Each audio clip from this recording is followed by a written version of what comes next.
തൊഴിലാളി എന്നുള്ള വിവേചനം ഇല്ലാതെ ഞങ്ങൾ ഒരുമിച്ചാണ്. ഞാൻ അവനെയും കൊണ്ടേ വരൂ എന്ന വീട്ടുകാർ കൊടുത്ത വാക്ക് നിങ്ങൾ ഈ വീഡിയോയിൽ പറഞ്ഞല്ലോ. സാധാരണക്കാരായിട്ടുള്ള ഞാൻ എവിടെ പോയിട്ടാണ് എത്ര വാതിൽ മുട്ടിയെന്നുള്ളത്. പല വിമർശനങ്ങളും ഒരുപാട് പഴികളും നിങ്ങൾ കേട്ടിട്ടുണ്ട് തുടക്കം മുതൽ പല കാരണങ്ങൾ കൊണ്ടല്ലേ. അതൊന്നും പറഞ്ഞിട്ട് കാര്യമില്ല. നിങ്ങൾ ഈ ഒരു വിഷയം നടന്നപ്പോൾ ഇതിൻ്റെ ഒരു മന്ദഗതി കാണുമ്പോൾ ആളുകൾ പലതും പറഞ്ഞിട്ടുണ്ട്. ഒരു സാധാരണക്കാരനായിട്ടുള്ള നികുതി അടക്കുന്ന നമുക്ക് ഇത്രയേ ഉള്ളൂ പരിഗണന ഈ ഒരു ജനാധിപത്യത്തിൽ.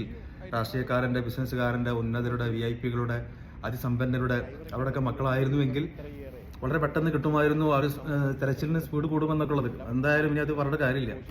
എങ്കിലും നിങ്ങളുടെ അടുത്തുള്ള ആത്മാർത്ഥതയാണ്, നിങ്ങൾ ആ കുടുംബത്തിന് കൊടുത്തുള്ള വാക്ക് കൈയൊഴിയാതെ കൂടെ നിന്നു എന്നുള്ളതാണ്. ഈ 71ഓളം ദിവസം നിങ്ങൾ പ്രയത്നിച്ചിട്ട് ആ കുടുംബത്തിന് അന്ത്യകർമ്മത്തിന് വേണ്ടിയാണെങ്കിൽ നിങ്ങൾ അവൻ്റെ ബോഡി എത്തിക്കാൻ നിങ്ങൾ സഹായിച്ചല്ലോ. ആരോഗ്യമുള്ള ദീർഘായുസ് ഉണ്ടാവട്ടെ എന്ന് പ്രാർത്ഥിക്കുകയാണ്.